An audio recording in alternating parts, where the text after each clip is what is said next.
Masa sih?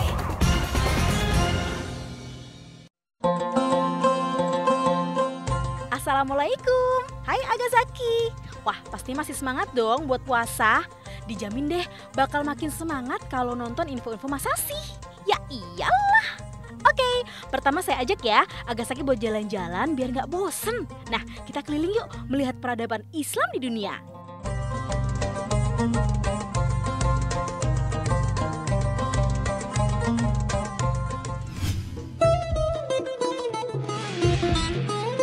Subhanallah, sekarang kita ke kota tempat kelahiran Nabi besar Muhammad Sallallahu Alaihi Wasallam dan tempat disampaikannya wahyu pertama oleh malaikat Jibril di Mekah, Arab Saudi. Mekah menjadi kota penuh kenangan bagi umat Islam karena disinilah Nabi Muhammad Sallallahu Alaihi Wasallam berjuang dengan raga dan pikirannya dalam menyebarkan agama Islam. Selain itu, Mekah adalah kota utama di Arab Saudi yang merupakan kota tujuan utama kaum muslim dalam menunaikan ibadah haji. Di sana terdapat Masjidil Haram dengan bangunan utama Ka'bah yang merupakan patokan arah kiblat untuk sholat kaum muslimin di seluruh dunia. Wah, doain saya Agasaki bisa ke Mekah. Amin.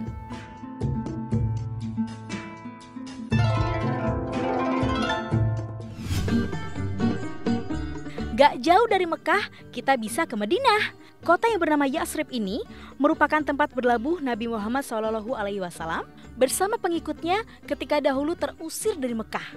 Di kota ini, Nabi menerima sambutan yang sangat baik dari penduduknya.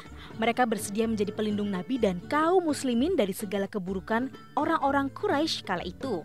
Setelah Nabi Muhammad SAW bermukim di Yasrib, kemudian Nabi mulai membangun kota sebagai pusat pengembangan Islam. Kaum muslimin mulai mengganti nama kota tersebut menjadi Madinatul Rasul yang berarti kota Rasul. Dan kemudian pada perkembangannya hanya disebut sebagai Madinah.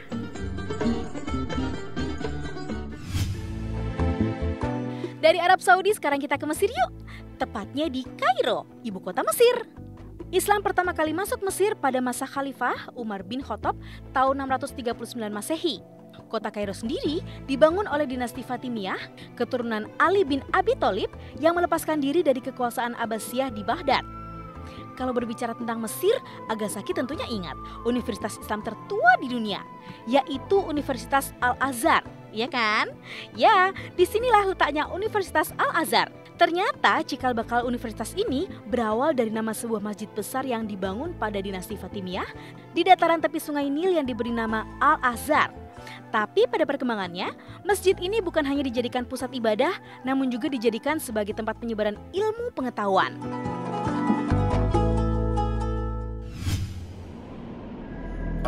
Next, kita ke Baghdad, Irak. Baghdad sebagai ibu kota kerajaan dinasti Abbasiyah memiliki banyak sekali peninggalan bersejarah. Kota Baghdad didirikan di tepi barat Tigris antara tahun 762 dan 767 oleh kekhalifahan Abbasiyah yang dipimpin oleh Khalifah Al-Mansur. Pada masa Khalifah Harun Ar-Rasyid, Baghdad menjelma menjadi kota metropolis yang pada malam hari diterangi ribuan watt lampu. Kalau di Mesir ada Universitas Al-Azhar, di kota Baghdad, Khalifah mendirikan universitas terbesar pada masanya, yaitu Universitas Baghdad yang didatangi oleh ribuan mahasiswa dari daerah kekhalifahan Muslim dan juga dari wilayah Eropa.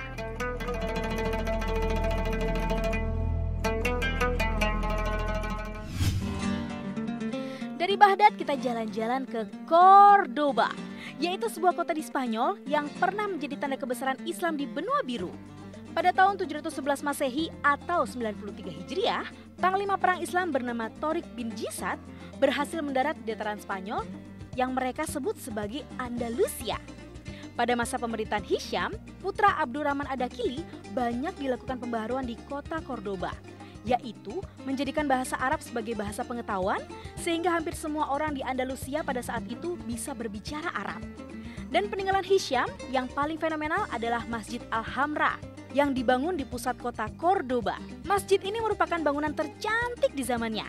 Namun setelah keruntuhan dinasti Umayyah di Andalusia, Masjid Al-Hamrah diubah fungsinya menjadi gereja. Wah, mengagumkan ya Agasaki. Banyak banget loh sejarah yang bisa kita pelajari kalau kita ke kota-kota tadi. Nah, yuk Agasaki, kita ke sana ya. Tapi saya kumpulin dulu uangnya.